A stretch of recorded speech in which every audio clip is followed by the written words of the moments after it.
So thank you very much, Dolores, for the nice introduction, and thank you, Eduardo, for bringing me to Bilbao. I'm the man with the complicated name, of course. A few weeks ago I was in China, and they just call me Peng, Professor Peng, to make it more simple. Now, in Fribourg, where I come from, we distinguish three types of professors: the ones who are sitting, the ones who are standing, and the ones who are walking. Now, I am right now a professor who is walking. When I was young, I was a professor who was sitting, and I was sitting not after the table, but on the table. But over the years, I've moved to a professor who is walking. So if I might get up eventually in the next 30 minutes, don't be astonished. You have heard that I come from Switzerland. You've heard that I'm a lawyer. You've heard that I'm working on the relationship of law and religion. And so I will focus on Switzerland, on religious groups, and I will focus on the legal framework. And I will have 5 chapters in my presentation. First, I will give you some basic information about Switzerland. Then I will give you some ideas about a new theory to approach the legal and political framework on religious groups. Then I will present to you these religious groups in Switzerland. Then a bit longer I will talk about the legal and the political framework itself. And as a 5th point, I might give you some information about France to see a totally different system, just to see the broad scope of possible solutions in Europe. Now, so first to Switzerland.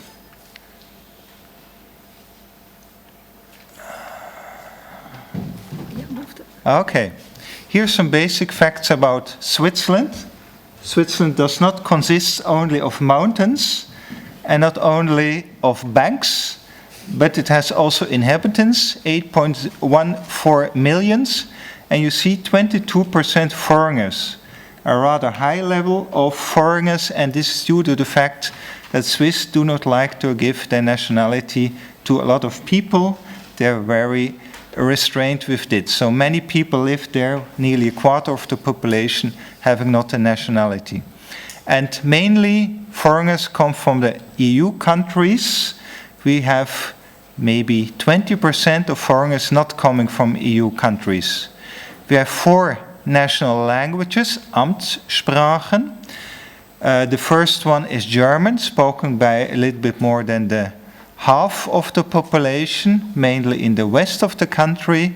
Then French-speaking are about 1/3 in the country. This is in the west. I made a mistake. German-speaking is in the east, French-speaking is the west, and in the south we have the 3rd group, they're Italian-speaking, and then in the southeast we have a little language group, they're speaking Romansh Grishun. This is a language deriving from Latin. Now, as a theory for integration, it is a topic that everybody learns already in primary school, a 2nd national language. So young German scholars, they learn French, and young French, they learn German. But this is questioned by the fact that English is becoming more and more important, and school authorities say that you do not have to mix it up by learning too much foreign languages to scholars. So we have now a debate going on, which is more important? Is it the 2nd national language as a means for integration, or is it English as a tool for future professional career? As to my eyes, it would be better to learn Mandarin instead of English or instead of a 2nd national language, but because that will be the future for everybody in Europe, but that's a topic apart. Switzerland is a federal state, you might know, and it is consistent of the federal level and then the cantons. The cantons are districts, but districts with legislative power. I will talk about that later on. And due to this different languages, we have a long tradition of ethnic diversity, because behind these languages there are somehow ethnic groups. You go back to the medieval times and you see that these used to be Germanic tribes settling in different parts of Switzerland. Normally, this linguistic and ethnic diversity creates no major problems. From time to time, media try to invent some sort of a Röstigraben. A Röstigraben. Eduardo, can you explain what it is? It's the linguistic border between German and French, maybe. Exactly. Yeah. So, but this Röstigraben is not very deep at the moment. Christianity has always been the main religion, and since the age of Reformation, you have these two confessions, the Roman Catholics and then the Protestants, and they had somehow to live together. And here's something which might be interesting for you. Language borders and religious borders were and are not the same. And this is maybe one reason for the stability Switzerland experienced, for the social and constitutional stability. The last civil war we had in the middle of the 19th century, and since then we did not have major problems between these linguistic and ethnic groups. Sorry if I may interrupt. Language borders and regional borders are not the same, not political borders, because this Röstigraben does not correspond to borders between cantons. Yes. But it crosses within some cantons. Exactly.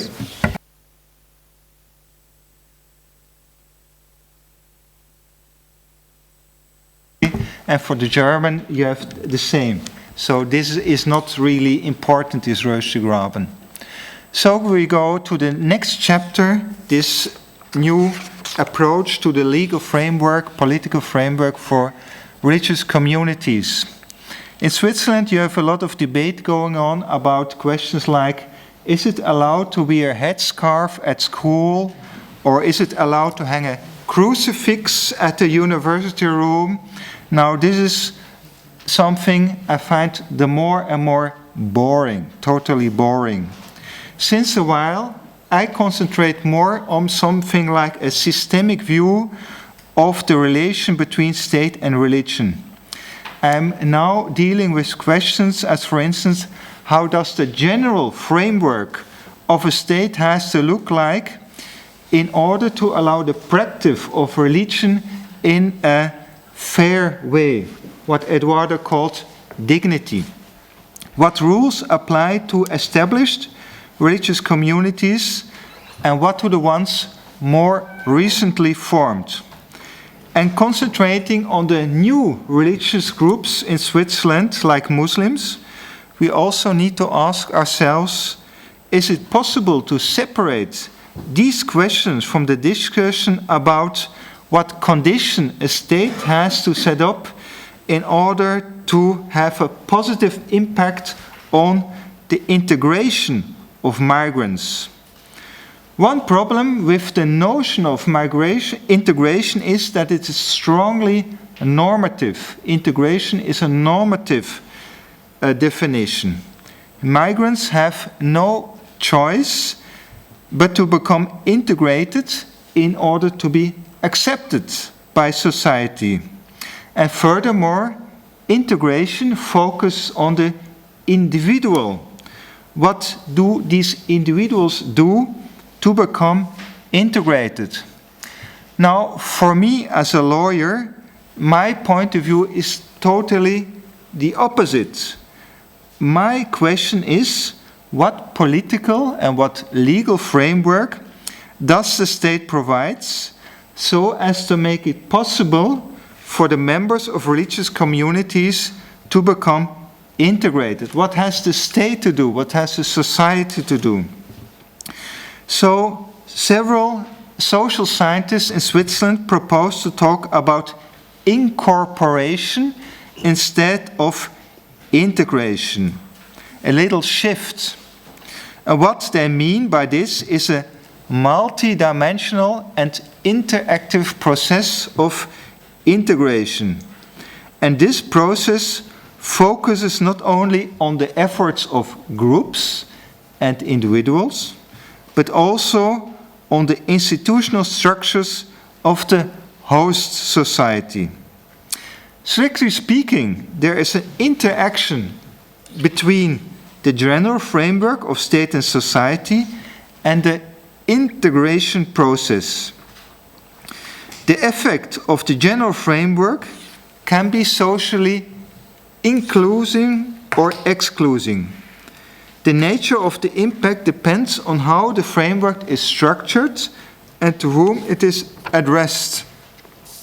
As for example, if you have a traditional religious community who has a lot of privileges in the state, you can imagine that this works rather inclusive for the members of this religious community. And on the other hand, if you have a new religious community with people who are discriminated, this works rather excluding. So the legal incorporation regime can take different effects.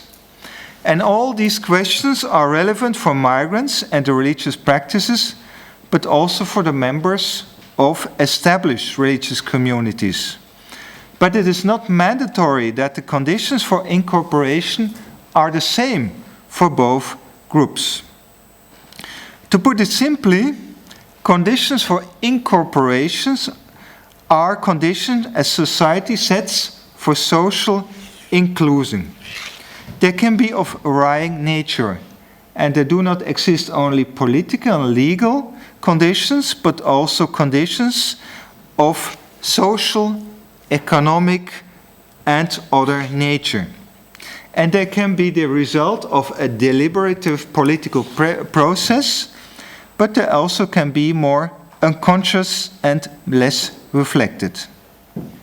Now that's all for the theory. Now I turn to the religious groups in Switzerland. Here you have Switzerland. Isn't that beautiful? Now by now the snow is gone. First, the data of the federal census of 2010. In Switzerland, 2010, we had 38% Roman Catholics, 28% Protestants.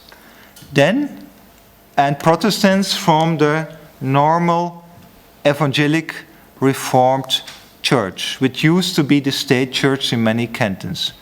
Beside of this, we have 5.5% members of other Protestant churches, like Baptists, or Jehovah's Witnesses, or newer Protestant groups who have been founded in the 1970s, who have a very small but old Jewish community, which is an old minority. We had a fast-growing Islamic community of 4.50%. Then we have 1.1% people with other non-Western beliefs, like Hindu and Buddhist. And then we have 20% with no religious denomination. Some facts about the Christian communities. The cantons decided in the 16th century if they wanted to turn at that time to the new belief, the Protestant belief, or not. And since then we had partly Catholic and partly Reformed cantons. And this was not decided by language, as you have already heard, but this was often an internal political reasoning. And the governments of these cantons, they decided for the inhabitants if these people turned to the new belief or if they had to stay at the old belief. There was no religious freedom at that time. And in constitutional history, you called it the principle of cuius regio, eius religio. Who has the government, he decides on the belief of the people. Spain has experienced this also from 1492 on. Religious freedom came only 1849 with the new Constitution of Switzerland. This is one of the few constitutional rights at that times. And then in the 1874, we saw a wave of secularization in different fields of public life, in education, in marriage, and in other fields. So from that time on, we have a state marriage law and we have state schools. Apart from that, we have also private school, as I will explain. Now, we have all sorts of smaller Christian communities, as I already mentioned, Baptist, New Apostolic Church, Jehovah's Witnesses, and also due to immigration, Orthodox believers, Orthodox Christian churches. What about the Jewish community? This is the only old religious minority. Jews came from France, from the Alsace, and they came from Germany in the 15th century. So there are Ashkenazim. Here in Spain you have the Sephardim, but we have mainly Ashkenazim immigrating to Switzerland, and they experience over the centuries all sorts of discrimination, as you can imagine. Today we have 18,000 persons living in Switzerland, mainly in the big cities. What do you think? Why Jews live mainly in the big cities? Zurich, Geneva. Why do not live in the countryside? Now this is a test if you know something about Jewish living practice. So in Shabbat, on Saturday and Shabbat, you go to the synagogue, and can you take a car for this or not? No, you go by feet. And how many male members of the community you need to have the cult? 6 or 8. 10 you need. You need 10. 10 who can be able to walk to the synagogue. So when you need a religious structure to practice your belief, you need a synagogue, you need a kosher meal, and so on. And to have all this work, you need a large group of Jews. So they send focus on the large city in order to have enough members of the community. What is interesting in Switzerland, in 6 cantons, local Jewish communities are recognized under public law. I explain what this means a little bit later on. So this recognition under public law came the last decades only, and this was an attempt of the Swiss government to put a positive sign after centuries of discrimination. But there is still one discrimination remaining from the end of the 19th century. There's the interdiction of religious slaughter. Like Muslims, Jews want to have religious slaughter. So this is forbidden due to animal protection, and what is some sort of a compromise, Jews and Muslims are allowed to import kosher meal. So this is something a little bit strange. On the one hand, you give an interdiction. On the other hand, you allow the importation. But this is how Switzerland mingles through different interests. And the kosher meat comes from Strasbourg. This is about Jewish minority. What is to say about Muslims? Muslims immigrated in the last decades only, mainly after the Balkan War.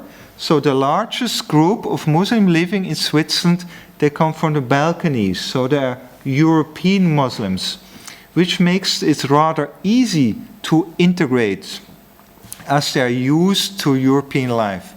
The second group, they come from Turkey. The Turkish Muslims are well organized. And only the third group comes from Northern Africa, and then the fourth group come from the Arabian countries. This is a rather small group.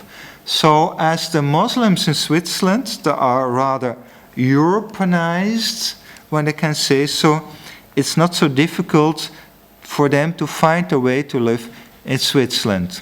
But as we have such a short history of Muslims only, they still live very largely in their national communities. We have about 200 small Islamic groups in Switzerland. In a city like Fribourg, which is a rather small city, we have 6 Muslim communities, one for the Balkanic Muslims, one for the Turkish, one for the Arabian, and they do not interfere and interact too well for the moment. So we have to wait a second generation of Muslims who can overcome these national differences and be more Swiss Muslims, and this will be then for them the moment to have more decent conditions for living. Because you will see, and I now turn to the Incorporation regime, that discrimination of Muslims in our legal system are often discrimination of Muslims. So I now take you in my 4th chapter on a very short helicopter flight over Switzerland in order to explore the topography of the Swiss Incorporation regime. Now, what kind of helicopter this is? Is this an Iberia helicopter? A red? No. Is it the Swiss helicopter? Swiss Airlines? That's the symbol of the valley. Yes, exactly. Yes, this is a rescue helicopter for people who are going up the mountains and who lose energy to get back. So the helicopter comes to save them. Is this a real helicopter? It's a toy. Only a toy. So this indicates that our flight will be very short. The fuel will be very out. Small. Yes, very small. Yes, okay. I'm making a little bit jokes of you. I hope you recognize this. I do not take you for serious. Please do not take me for serious as well. Okay, first, federal state. Now, the Swiss Confederation is, as I told you, a federal state composed of the Confederation and a member state called cantons. And now we have a very important rule in the Constitution. Cantons are autonomous insofar as the sovereignty is not restricted by the federal constitution. And the sovereignty of cantons play an important role when it comes to organize state relationships. I will show you in a moment. And compared to other countries, the citizens' democratic rights in Switzerland are strongly developed.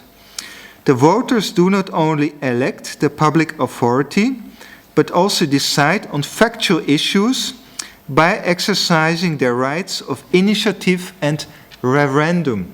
Some weeks ago we had a vote on immigration, as you might have noticed. In today's public debate, also questions about foreigners, integration or religion often polarize strongly in Switzerland and therefore become subject to initiative and referenda. Thus, citizens' decisions become part of the incorporation regime. Not only what parliament decides, not only what courts decide, but also what inhabitants decide is a part of incorporation regime. So you might know, 2009, Swiss voters adopted a ban on minarets. And this is now directly a norm of the Swiss constitution, and this is of course a strong sign against the presence of Islam in the public sphere. And it's also, in terms of our theory, a strong sign of exclusion.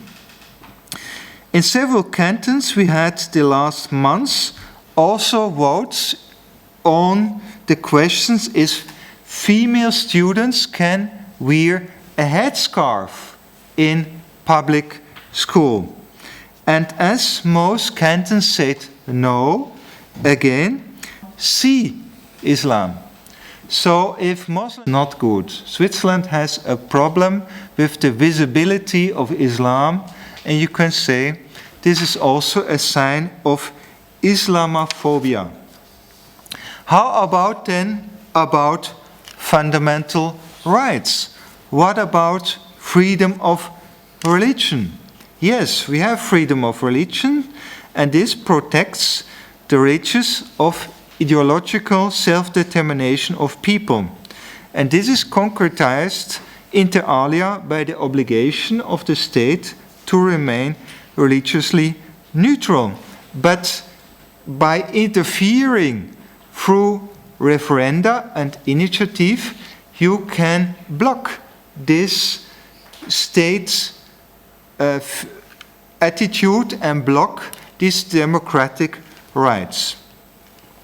What also is relevant is equality of the law, as well as the principle of non-discrimination and the right to equality and equity between men and women.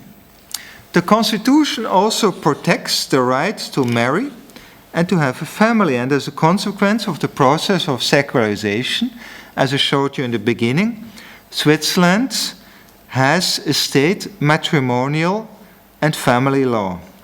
So for the members of religious communities, religious matrimonial law may only apply after being married under state law.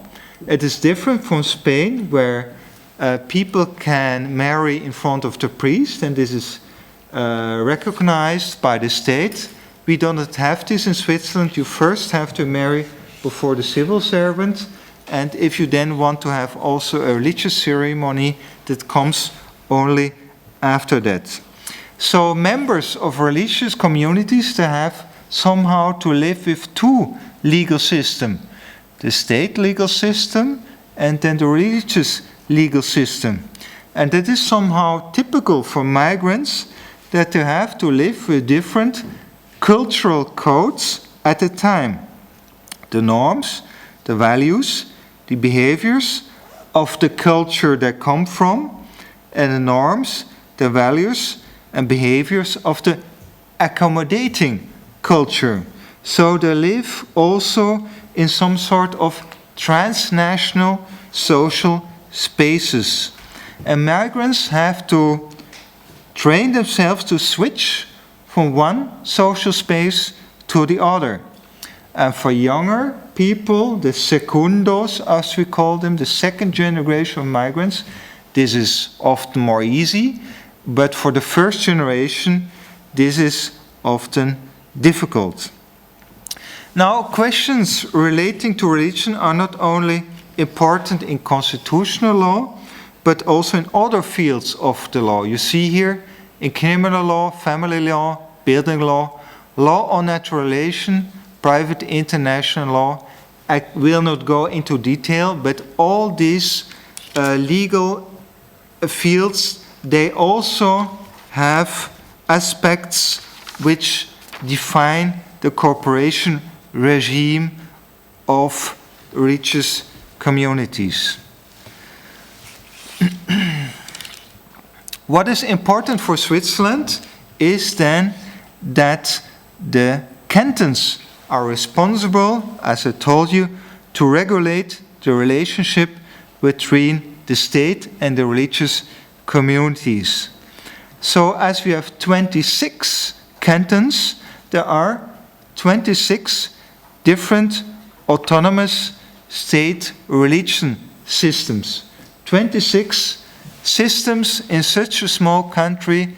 Now you can imagine this is complicated, and that's maybe the reason why you have so little experts on this legal working field. People are more happy to work on family law. We just have one in Switzerland. That's more easy to get into. Now, these cantons decide about the status of the religious communities, if they all have just a private status, or if some are recognized under public law. And yes, the traditional and large religious communities, like the Roman Catholics and the Evangelic Reformed Church, they have a status under public law. What does this mean? Now, this means that they have a bundle of privileges, like the right to impose taxes on their members, or the possibility to offer pastoral care in public institutions such as hospitals, public schools, and also penal institutions. Finally, the right to offer denominational religious institutions, religious education. But then, of course, participation is voluntary.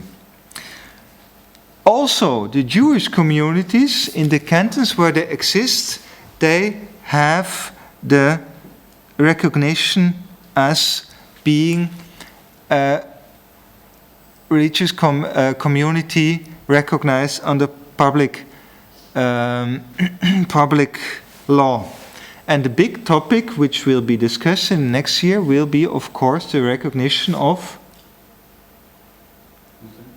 Muslims, yes. But when you hear that Muslims are so discriminated in Switzerland so far, you can imagine that this will have to take time, because this recognition is more something coming at the end of the integration process and not in the beginning. It is a sign that a religious community is part of the community. Now, Austria has a much longer history of Muslims, and Austria, by that, has a recognition of Muslims already for more than 100 years, if I'm right. So it must not be necessary that these Muslims have such a bad status. Austria is a very good example that it can be different. But Switzerland, with no long history of Muslims, with no long presence of Muslims, has problems with this. Now, this cantonal system, 26 different ones, they are more or less similar in the most cantons. And gradually, the system is opening up towards the newer religious minorities. Also, case law defines the incorporation system as, for example, the decisions of the Federal Supreme Court. The Federal Supreme Court has set the last years important milestones concerning issues relating to religion law. And several of these decisions pertain to Muslims' practice of religion. The rapid increase in Muslim population has led to legal issues for which the existing law has not yet provided answer. And sometimes you see a shift from one attitude to the other, with an example here on the slide. In the first decision, 1993, the Federal Supreme Court allowed a Muslim girl not to take part into mixed-sex swimming lessons at public school, because the Supreme Court said the Quran does not allow this sort of gender context. But some years later, 2008, the court changed its attitude, saying that swimming, like all other sport activities, are very important lessons on integration. Here, young scholars learn to live with the other sex, and they learn to live with other religious groups. So you should not take out Muslims from these opportunities to learn to live with other attitudes. And that's why now in this case, dispensation for mixed sex swimming lessons is no longer allowed. As for the moment, dispensations for religious practices are not often granted anymore. You can have dispensations for holy days, which are not on the line with Christians' holy days, but for regular school activities like sports, school camps, biologies, and other things, the authorities are more strict because they say integration in this field of public life is more important than religious freedom. You can't question if that is right or not. A few words about school. Of course, religious neutrality is here very important. And you see that we have a shift in the last years from denominational religious education to religious studies. In former times, the communities recognized by the canton, they had the possibility to offer their own denominational religious education in public school, and this is the more and more pushed beside to give a general knowledge about religions in ordinary classes. And this general education is then mandatory and is given by the normal teachers, because people say that everybody has to know a bit about religion. We do not want to get scholars out of school and being totally analphabetic on religion. Beside of public school, we also have private schools, and these private schools, they are not under state direction, but they are under state supervision. These private schools have often some religious background, like Catholic schools or Protestant schools, or then they have another ideological background, like Rudolf Steiner or like Montessori school. And we had last week an interesting case on the question if a fundamentalistic Islamic community is allowed to open Islamic kindergarten in a community in the canton of Zurich. Islamic kindergarten with a stress upon learning the Quran and learning Arabic. And the opening of this kindergarten had to be allowed by state authority, and the state authority, what do you think, said? No, this is not allowed. Because in kindergarten you should also train young scholars toward tolerance, toward accepting others. And you should not train them in some sort of a special religion or ideology. When you do not integrate people when they are young, when they go to school, when they will be integrated. In Switzerland, maybe they will learn it when they are male in military service, but after that, they will never be in touch without other groups of society. So we have a tendency in Switzerland to keep schools as a possibility for integration. And we will discuss after if you share this point of view or not. This is this topic we had last week. So when we look at the incorporation regime in Switzerland, that Switzerland tries to recognize its obligation to ensure an incorporation regime that considers the different religious community, and it may do so for essential issues, but we also see that direct democracy gives population to tools to undermine the strategy of state authorities. So this is a fault on the slide. It should be state authorities, not school authorities. Somehow Switzerland at the moment is overcharged by immigration. There are coming people from all countries, and population can articulate its fears by using democratic instruments, and these democratic instruments, they can undermine state policy.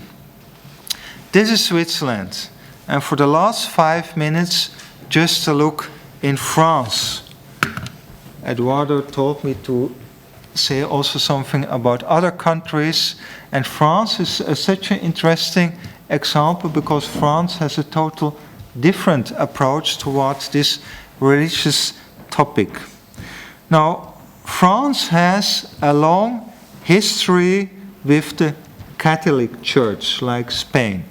France had also a Protestant minority, and in the history, the Protestant minority was either killed or then chased out of the country, as you might know. So France has been a Catholic country until the French Revolution, and then 1 century after the French Revolution, France adopted a very strict separation between state and religious communities, 1905. Since then, the state must be totally laic. You have here the principle of laïcité, that religion can have no place in state institutions. And is different than the model of Switzerland, but also Germany or Austria, where you have religious neutrality or positive religious neutrality, where religion can have a place in state institution as long as there is not too much stress put on religious minorities. So as long as religious minority are happy with the religion of the majority, you can keep it as it is. So we had this case in Switzerland about the cross in the school, and the cross had to put away from the wall at the moment when a religious minority complained. But until then, we had this cross in the school rooms. That's different from laïcité, where you cannot have any religious symbols at school, not on the wall, not in the clothing of the teachers, and as you might not on the clothing of the scholars. So female Muslim students, they are not allowed to wear a veil because this is a symbol, a too strong symbol of religion. So one might wonder if that is the right attitude to deal with religion. What France also does not have, and this is also different from Switzerland, Germany, and Austria, that France has no recognition under public law. So all religious communities are organized in a private way, under private law, as association or foundations. You do not have the system of church taxes in Switzerland, in France, so you just have financing through contributions. So my final question is, do you think that churches in France, do they have a lot of money or are they poor? Are churches rich or poor in France? They are not poor. They're not poor. I don't think so. I don't see them when I go to France. Notre Dame. Yes. Why is Notre Dame so nice? Because it's kept by the state. Yes, it's kept by the state. It was constructed before 1905. Yes, but Monument. yes, it's a national monument. It's constructed before 1905. So some cathedrals in France, the one you look at, they're beautiful, but they are not maintained by the church. But if you walk from Notre Dame to the cathedral Saint Cecile, you will see Saint Cecile is tumbling nearly into ruins because there is no state obligation to maintain these church. So church in France is normally rather poor because it has not this church tax system. So you see in Europe a large variety of systems, and maybe the group of Italy and Spain is special. The group of Austria, Switzerland, German is a group of its own. Then you have France of its own. And then you have the Nordic countries who are also a bit similar one to each other. This is what I wanted to say. And surprisingly, I did not get up. I just remained seated. Thank you very much.